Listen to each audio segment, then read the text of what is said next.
भाइयों अस्सलाम वालेकुम रहमतुल्लाहि व बरकातहू। भाइयों आज मैं वाक़या करबला के बारे में आपको कुछ ऐसी बातें बताने वाला हूँ जो आप सुनकर हैरान हो जाओगे कि हाँ यार ये बातें मौजूद हैं।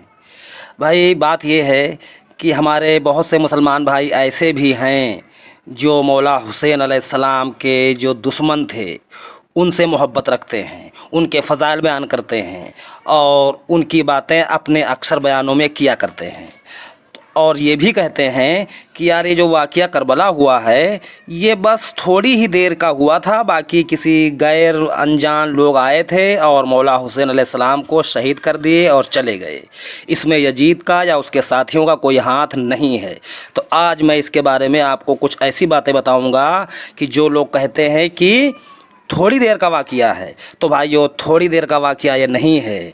इस वाक़ये में 10 लश्कर आए थे और उन 10 लश्करों के जो कमांडर थे उनके नाम मैं आपको एक एक करके बताऊंगा और भी कुछ बातें हैं। तो आइए उन कमांडरों के नाम ज़रा सा देख लेते हैं, क्योंकि ये कमांडर जो थे तो लगभग ज़्यादातर सभी के सभी सहाबा कराम ही के बेटे हैं। तो इनमें सबसे पहला कमांडर जो था और जो बहुत मशहूर था उसका नाम उमर बिन साद था। इसको 4000 सवार दिए गए और करबला पर इसने चढ़ाई की। दूसरा जो कमांडर था उसका नाम है उरवा बिन कैस, जिसका लश्कर 2000 सवार का था।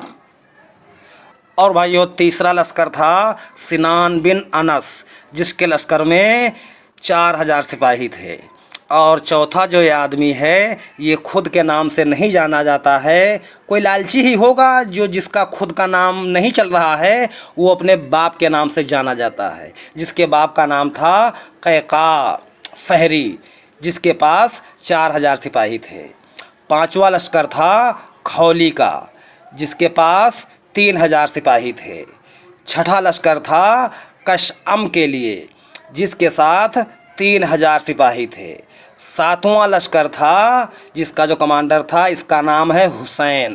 हुसैन मतलब ये है कि ये हुसैन स्वाद से है। हुसैन बिन नुमैर गद्दार को दिया गया, जिसके साथ 8000 सवार थे। आठवां आलम अबू कद्दार बाहिली को दिया गया, जिसके साथ 9000 सिपाही थे। और भाइयों ये नवा मलून शख्स था जिसका नाम आमिर बिन सरीमा था, इसके पास 6000 सिपाही थे। और 10वां कमांडर वो था जिसका नाम शब्स बिन रबी पलीत था, जिसके पास 10,000 का लश्कर था। और भाइयों इन सब ने मिल कर के वाक़या करबला को अंजाम दिया है और हमारे प्यारे मौला हुसैन अलैहिस्सलाम और उनके घर वालों को शहीद किया है। और भाइयों ये सभी के सभी मलून शख्स सिर्फ दुनिया और माल के चक्कर में हक बात को दबाने के लिए और नेक इंसान को शहीद कर दिया। और भाइयों ये बात हम सबको जहन में रखनी चाहिए कि ये जितने लोग हैं तो ये ज़्यादातर सहाबा कराम ही की औलाद हैं। हाँ अब उनमें कोई मुनाफिक हों या कोई सही हों ये बात अलग की है, लेकिन हिसाब यही बनता है कि ज़्यादातर सहाबा कराम ही की औलाद हैं। और अगर आप ऐसे जोड़ना चाहें कि जैसे मिसाल के तौर पे हमारे मौला हुसैन अलैहिस्सलाम सहाबी हैं, जब उनको शहीद किया गया तब उनकी उम्र थी तकरीबन 50 साल। और अगर औसतन हम कमांडरों की उम्र जोड़ें तो अगर 30 साल भी जोड़ लेते हैं, 25 से 35 साल 40 साल, तब भी अगर देखा जाए तो इनके जो बाप होंगे तो जाहिर सी बात है वो सहाबा कराम ही की जमात में शुमार कर किए जाते होंगे। अब वो चाहे ऊपर सहाबी हों या वो अंदर से मुनाफिक हों वो बात अलग की है, क्योंकि अंदरूनी मसले पे हम किसी पर फतवा नहीं लगा सकते। जो लोग आप अलैहिस्सलाम की मौजूदगी में इस्लाम में दाखिल हो गए उनको मुसलमान ही शुमार किया जाएगा, अब वो चाहे मुनाफिक हों या सहाबी हों। बहरहाल सहाबा कराम ही की जमात में से सारे के सारे लोग हैं।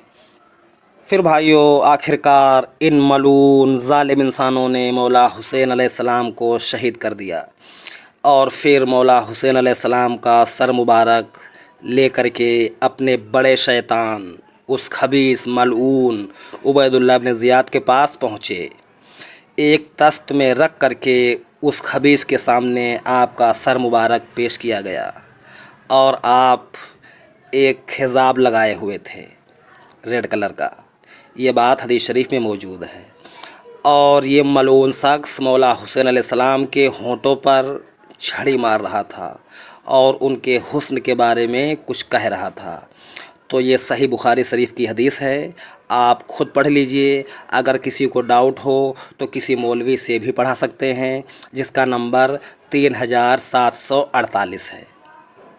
تو بھائیو، اس حدیث کو دکھانے کا مطلب صرف یہی ہے کہ ہمارے جو بھائی نہیں جانتے ہیں، جن کے سامنے یزیدیت کی تاریخ ہو رہی ہوتی ہے اور مولا حسین علیہ السلام کو اسی طرح بس یہی کہتے ہیں کہ یار بس وہ چھوٹا سا واقعہ تھا، اچانک ہو گیا، اس میں یزید کی اور یزید کے ساتھیوں کی کوئی خطا نہیں ہے، تو ان لوگوں کے لیے یہ حدیث بہت ضروری ہے۔ اس لیے ضروری ہے کہ یہ جو خبیث عبید اللہ بن زیاد ہے، اس کو گورنر کس نے بنایا؟ تو یہ بات حدیث شریف سے ثابت ہے کہ اس کو گورنر یزید نے بنایا، اور یہ ملعون شخص مولا حسین علیہ السلام کے ساتھ اس طرح کی حرکت کر رہا ہے۔ تو آپ خود سمجھ سکتے ہو کہ جب جس شہر میں مولا حسین علیہ السلام آ رہے ہوں، اسی شہر میں اس ملعون شخص کو گورنر بنا دیا جائے، تو آپ بتائیے کہ اس میں اب شک والی کوئی گنجائش رہی؟ نہیں رہی۔ اور گورنر بنانے والا کون؟ ان سب کا بڑا شیطان یزید تھا۔ حالانکہ یزید تو دور رہتا تھا، لیکن اسی کا فیصلہ پورے ایریا پر چلتا تھا، کیونکہ آپ سبھی لوگ جانتے ہیں بہت بڑی بادشاہت تھی وہ۔ اب جو لوگ کہتے ہیں کہ یار اس کے ساتھیوں کا، یزید کا اس میں قصور نہیں تھا، تو آپ ہمیں یہ بتائیے کہ یزید کا مقرر کیا ہوا گورنر وہ ملعون عبید اللہ بن زیاد، جس کی گورنری میں مولا حسین علیہ السلام شہید ہوئے ہیں، پھر جب یزید کو خبر ہوئی تھی کہ مولا حسین علیہ السلام شہید ہو گئے ہیں، تو یزید کو تو یہ چاہیے تھا کہ اس ملعون عبید اللہ کو جیل میں ڈال دیتا یا پھانسی دیتا، یا ان سپاہیوں کو جیل میں ڈالتا، ان سپاہیوں کو پھانسی دیتا، لیکن یزید نے ایسا کچھ نہیں کیا۔ اب آپ بتائیے، اسلام کے اندر تو جان کے بدلے جان ہے نا، تو اس یزید ملعون نے اپنے گورنر کو اور اپنے سپاہیوں کو کیوں سزا نہیں دی؟ اس بات سے یہ بات ثابت ہو رہی ہے کہ پورا کا پورا لشکر اور بادشاہ سبھی کے سبھی اس میں شریک تھے۔ تو بھائیو، ہم سب کو چاہیے کہ ہم سبھی لوگ مولا حسن اور حسین اور اہل بیت سے محبت کرنے والے ہو جائیں، اور ان کے فضائل دل سے سنیں اور دل سے لوگوں کو سنائیں، کیونکہ اہل بیت سے جو محبت نہیں رکھے گا وہ بھائیو جنت میں نہیں جائے گا، اور جس کے دل میں ذرہ برابر بھی اہل بیت کی بغض پائی گئی، اور وہ چاہے دن رات سجدے میں پڑا رہتا ہو، لیکن وہ جنت میں نہیں جائے گا۔ تو اہل بیت سے محبت رکھنا ایمان کا حصہ ہے، اور اہل بیت سے ذرہ بھی بغض رکھنا یہ منافقت کی نشانی ہے۔ تو بھائیو، ہم سبھی لوگ سنبھل جائیں اور اہل بیت سے محبت کرنے والے ہو جائیں۔ آمین۔ اور بھائیو، اگر آپ ان باتوں سے سہمت ہیں تو ویڈیو کو لائک، شیئر، سبسکرائب کیجئے تاکہ یہ ویڈیو ہمارے اور تمام بھائیوں تک پہنچے۔ السلام علیکم ورحمۃ اللہ وبرکاتہ۔